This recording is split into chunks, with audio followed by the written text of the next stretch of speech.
중국 우한 지역에서 발생한 이른바 우한 폐렴. 중국에서는 환자가 200명 넘었다고 하는데 국내에서도 오늘 첫 확진자가 발생했어요. 더 퍼지는 건 아닐지 참 걱정이 많습니다. 고려대학교 구로병원 감염내과 김우주 교수 연결합니다. 김 교수님 안녕하세요. 네, 안녕하세요. 네, 이게 코로나 바이러스에 의한 폐렴 맞죠? 네, 신종 코로나 바이러스입니다. 신종 코로나? 신종 코로나 바이러스가 이제 첫 번째가 2003년 사스 코로나 바이러스, 홍콩에서 시작해서 전 세계로 확산됐죠. 그리고 두 번째 신종 코로나 바이러스는 2012년 사우디 시작된 중동 호흡기 증후군, 2015년에 우리나라에 크게 확산됐죠. 메르스 코로나 바이러스, 이게 두 번째고요. 예. 이번이 이제 세 번째 신종 코로나 바이러스인데, 우한에서 이제 시작이 돼서, 일종의 이제 우한발 신종 코로나 바이러스라고 할 수가 있죠. 증상은 어때요? 사스나 메르스랑 비슷비슷합니까? 어때요? 증상이 굉장히 유사합니다. 이제 열나고 기침하고 호흡기 감염이 있어서 폐렴이 오고, 호흡곤란이 있고, 중증 환자는 호흡기 부전으로 사망하는. 지금까지 중국에서는 환자가 200명 넘었고 사망자가 3명 맞나요? 네, 맞습니다.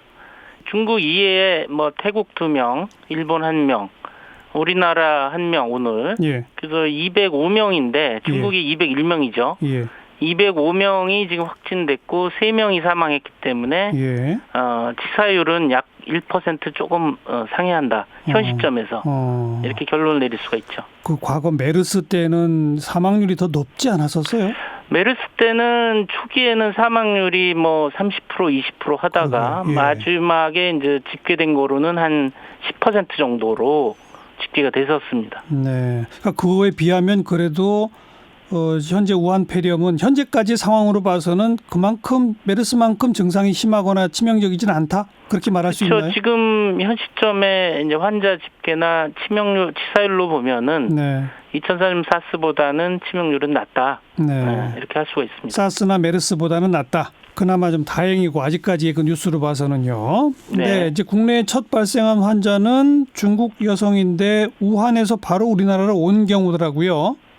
35세 여성인데 우한시에 거주한 여성이고 18일 날 토요일 날 출국 전에 열하고 몸살 증상이 있어서 현지 우한시에서 감기로 처방을 받았습니다. 감기약 처방을. 그리고 어제 19일 날 국내 입국하는 과정 중에서 인천공항에서 열감지기에서 확인이 돼서 검역을 했더니 우한에서 왔고 열나고 몸살 증상이 있으니까 우한 폐렴이 의심된다. 그래서 어제 국가지정 입원 치료 병상으로 격리한 다음에 지금 우한 신종 코로나 바이러스 검사를 했더니 오늘 오전에 확진이 된 거죠. 그래서 이제 첫 유입 확진 사례가 되겠습니다.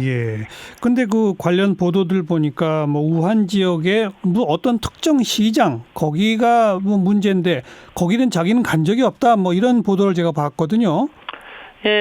작년, 그러니까 12월이죠. 지난달에 이제 우한시 전통시장, 거기 방문한 사람에서 초기에 이 우한 폐렴 환자가 집단 발병해서, 여기가, 우한 코로나 바이러스 소스구나, 이렇게 생각했는데, 지금에 와서는 여기, 방문력이나 또 확진 환자 접촉력이 없는 환자들이 지금 발생하고 있어서 우려가 되고, 지금 첫 입국 확진 환자도 이 우한시 화난 해산물 시장을 방문했거나 확진 환자를 접촉한 적이 없다고 하기 때문에 우한시 화난 해산물 시장에서 1차 감염된 환자로부터 그 사람이 이 우한시에서 이제 활동하면서 전혀 여기 방문하지 않은 해산물 시장 방문하지 않은 주변 사람들한테 이미 감염이 됐고 그것이 2차가 될지 또 다른 2차 감염자가 3차 감염이 돼서 이번에 들어왔을지 확실하지는 않지만 이미 우한시는 어느 정도 그 안에서 지역사회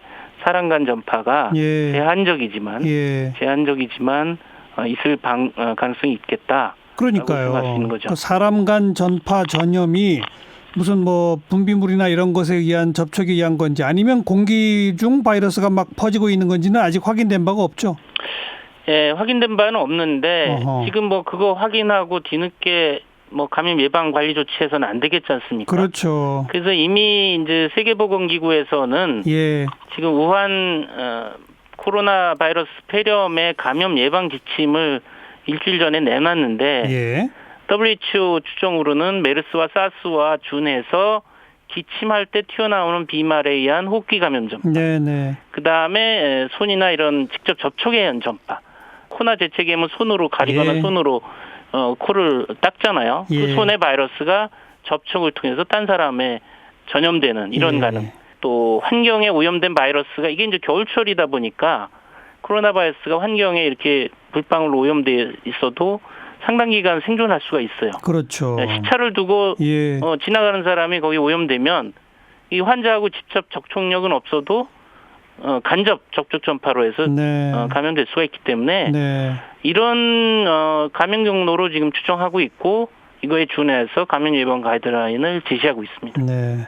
그럼 당장 지금 확진 판정받은 사람, 같은 비행기 타고 온 사람들, 그리고 뭐 병원까지 이동할 때 또 교통수단에 같이 탔던 사람들 하나하나 다 검사해 봐야 되지 않나요? 예, 이제 뭐 지금 질병관리본부 오늘 보도 자료에 의하면 확진 환자의 항공기 동승 승객과 승무원 접촉자를 예. 이제 조사하고 있습니다. 예. 그 많은 사람을 다 격리할 수는 없기 때문에 네. 증상도 없는 상황에서는 증상이 없으면 사실 감염력도 없다라고 생각하기 때문에 예. 증상이 없는 사람들은 능동감시라고 해서 일상생활을 하되 보건소에서 14일 동안 마지막 접촉일부터 14일 동안 네. 1일째, 2일째, 7일째 전화로 연락해서 증상이 있는지 예. 열이나 기침, 뭐 호흡곤란 이런 증상이 있는지를 능동적으로 물어봐서 그런 증상이 있으면 빨리 검사를 해서 알겠어요. 예. 예. 14일이 아마 잠복기 모양이죠? 지금 아직 확정은 안 됐지만 최대 잠복기 14일로 추정했습니다. 왜냐하면 사스나 메르스에 준해서 네. 하고 있는 것으로 알고 있습니다. 그 메르스 때는 이 병원에서 뭐 삽시간에 퍼져가지고 상당히 많은 감염자들이 나오지 않았었습니까? 네. 이번에는 지금 그럴 위험은 없나요? 어떻게 보세요? 지금 이제 중국과 지금 여행객이 오고 가는 상황에서 예. 그 유입 확진 환자는 앞으로도 좀 산발적으로 생길 수가 있습니다. 그리고 공항만에서 발열 감지기로 일단 1차 걸러내는 게 중요하고요. 이번에도 예. 그런 그랬죠. 과정 중에 나왔잖아요. 예. 문제는 공항만을 입국할 때 잠복기여서 아무 증상이 없이 통과를 해서 그렇죠. 국내 들어와서 돌아다니는 중에 이제 증상이 시작이 됐다. 네. 이런 경우가 이제 문제가 되는데 우리가 2015년도에 중동에서 오신 분이 60대 남성분이 동네 의원에 가시고 예. 또 평택의 모 병원에 입원하고 그러는 과정에서 많이 그런 퍼졌죠. 과정 중에서 많은 2차 감염자가 생겼지 않습니까? 예. 그것이 중요한 교훈이고 네. 이번에도 이 검역 과정 중에 이제 잠복기로 인해서 걸러지지 않은 환자분들이 국내에 들어와서 일상생활 중에 증상이 있을 때에 행동 요령을 좀 철저히 좀 교육시켜야 되겠습니다. 왜냐하면 우한에 갔다가 2주 이내에 열나고 기침하면은 예. 즉시 보건당국에 신고해서 그래야죠. 행동 요령을 지침을 받아서 움직여야지 예. 여기저기 다니고 병원 가서 퍼뜨리는 거는 바른 방법은 아니다라는 거죠. 알겠습니다. 감기하고 딱 구별되는 무슨 특징이 있을까요? 예, 그 부분이 지금 뭐 열나고 기침하고 너무 비슷하네요. 예, 지금 유행하기 때문에 구분할 수가 없는데 단지 지금 아직은 2주 이내에 우한을 다녀왔다라고 하는 역학적 조건 그런 전제 조건이 있다고 한다면 예. 이 우한발 신종 코로나 바이러스 폐렴 의심하면 되겠습니다. 네, 널리 안 퍼지기만을 좀 간절히 바랍니다. 고맙습니다. 네. 고려대학교 구로병원 감염내과의 김우주 교수였어요.